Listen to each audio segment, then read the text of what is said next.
Apa kabar teman-teman yang nyata maupun tidak nyata? Pada kesempatan kali ini saya akan sedikit mengulas atau memberikan informasi yang saya pahami mengenai santet. Santet ini adalah teknik membunuh tanpa jejak. Tonton video ini sampai selesai dan jangan di-skip agar tidak menjadikan salah persepsi.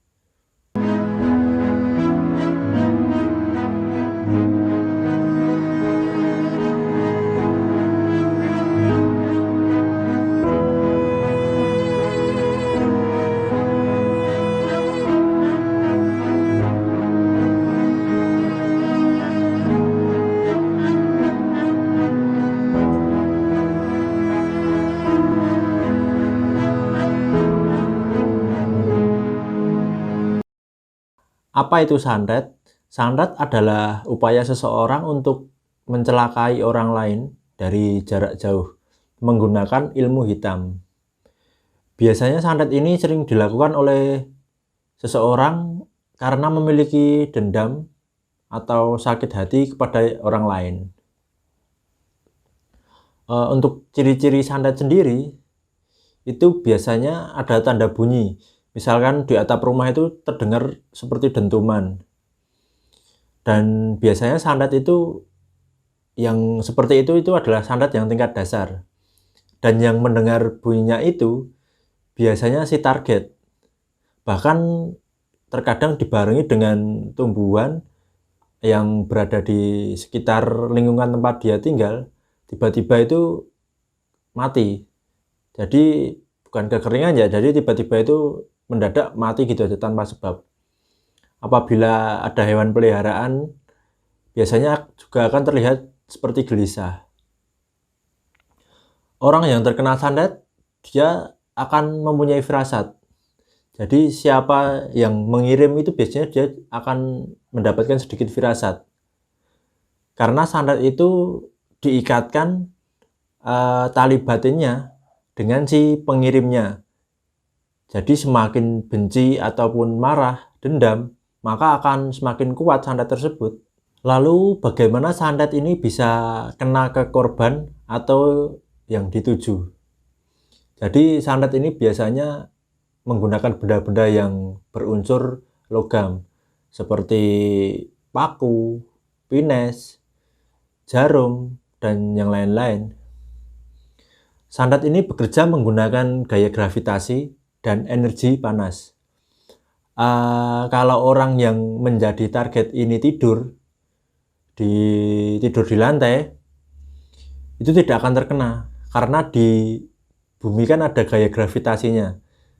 Jadi misal di atas dari lantai itu setengah meter, itu pasti tidak akan kena. Sekarang kalau kemarin ada teman yang tanya, kalau tidurnya di lantai 1, tapi langsung dengan lantai, tetap saja bisa kena. Soalnya jaraknya itu udah ada berapa meter dari yang tanah. Misal di lantai 2, 3, dan seterusnya, tetap kena. Lalu untuk energi panas, zaman dulu biasanya kalau ada kiriman santet, dan saat tidur di dekatnya ada lampu minyak, kalau di Jawa biasanya menyebutnya lampu sendir, itu akan pecah. Karena energi panasnya kan lebih mengarah ke lampu itu. Jadi seperti menggunakan radar panas. Dan kalau untuk di zaman sekarang, kalau ada kiriman santet biasanya saat tidur gitu ada lampu yang menyala ya, tapi itu bisa pecah. Bukan mati, kalau mati biasanya itu konslet. Karena ya itu tadi mendeteksinya itu di radar atau suhu yang panas. Santet sebenarnya bermain dengan energi. Jadi saya mengatakan ini pun agar mudah untuk diterima ya, karena kalau menjelaskan secara detail itu cukup sulit untuk penjelasannya. Jadi dukun atau yang memesan santet itu biasanya harus dalam kondisi yang benar-benar marah, benci yang sangat dalam.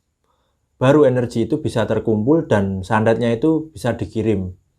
Itu pun kebanyakan kalau sekarang menggunakan bantuan jin. Biasanya jin ini sudah dikuasai oleh seseorang ataupun dukun seperti itu. semisal juga dukun itu bersekutu dengan jin atau entitas yang di luar tubuh. Karena jin ini bisa bergerak sangat cepat, bahkan seperti kecepatan cahaya. Sedangkan benda, apapun kalau bergerak dengan kecepatan seperti itu, bisa hancur dan menjadi partikel yang sangat kecil. Tapi ketika dikembalikan bisa menjadi bentuk yang semula. Makanya kenapa barang atau benda yang dikirim untuk santet bisa berada di dalam tubuh manusia. Dan di dunia nyata, sebenarnya kan ini ada dua dunia, yaitu dunia nyata dan dunia gaib. Nah, di dunia gaib ini sebenarnya adalah bayangan dari bumi yang tidak berbenturan dan tidak menyatu. Misalkan paku tadi, itu benda nyata. Ketika masuk ke alam gaib, itu lenyap, tetapi volume benda itu tidak berubah. Karena alam gaib dan yang tidak nyata itu tidak dibatasi oleh ruang dan waktu. Dan setelah menuju si target, jadi kan benda itu tadi kan dari dunia nyata dibuat ke dunia yang gaib atau yang tidak nyata itu dan ditujukan ke tubuh manusia. Setelah menuju ke target yang dituju, kemudian benda itu dikembalikan lagi ke dunia yang nyata. Makanya benda itu bisa masuk ke dalam tubuh tanpa meninggalkan bekas luka di bagian luar atau di bagian kulit itu, jadi tidak bisa ada jejaknya. Nah, itu sebabnya kenapa manusia bisa sakit dan di badan walaupun diperiksa secara medis ya baik-baik saja atau tidak terdeteksi secara medis. Dan kenapa santet selalu berkaitan dengan weton? Karena dipercaya bahwa di mana itu lahir, disitulah titik kematian. Lalu agar bisa kena si korban itu biasanya sih harus berada di dimensi yang bawah, yakni dalam kondisi seperti depresi, stres, kesepian, sedih, atau marah. Maka entitas seperti jin, lah ini kan mereka juga di dimensi atau level energi yang berada di bawah, seperti itu tadi. Dan jika manusia sudah mengalami turun atau sudah turun ke energi yang paling bawah itu, manusia atau entitas yang bisa mengganggu manusia itu, dia akan memberikan anchoring atau anchor atau menjangkar si korban atau manusia yang dituju, dan santetnya itu pasti kena karena kondisi manusia itu sudah dalam level yang paling bawah. Makanya korban santet biasanya kena dalam kondisi stres, depresi, sedih. Kalaupun orang tidak dalam kondisi seperti itu, biasanya pelaku santet ini akan mencari masalah ataupun berusaha menekan mental si korban atau si target itu supaya dia itu menjadi stres, depresi, dan itu akan lebih memudahkan si pengirim tadi santet ini akan lebih cepat. Jadi kebanyakan seperti itu. Lalu sekarang pertanyaannya, bagaimana untuk menyembuhkan apabila terkena santet? Sebenarnya ini bisa dilakukan secara sendiri dengan cara menaikkan level energinya. Dari misalnya kalau kita bisa terkena santet kan energinya yang paling bawah. Lah kita bagaimana menaikkan level energi itu?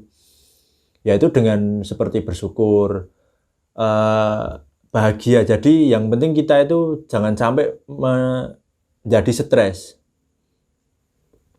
Atau misalnya kita mencari pencerahan seperti meditasi.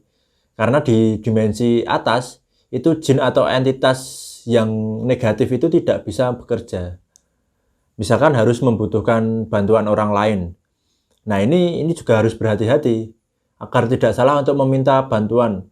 Alih-alih nanti pengen sembuh, yang ada malah kena tipu dan semakin parah. Karena kan sekarang baru banyak dukun yang berkedok seperti itu. Mungkin hanya sedikit yang bisa saya sampaikan untuk teman-teman yang nyata maupun tidak nyata. Semoga bisa menambah pengetahuan Silahkan yang positif diambil, yang negatif dibuang. Kalau ada pertanyaan mengenai hal lain bisa langsung komen di bawah. Jangan lupa untuk berkembangnya channel ini mohon dibantu untuk like, share, dan subscribe karena kenyataan itu belum tentu nyata.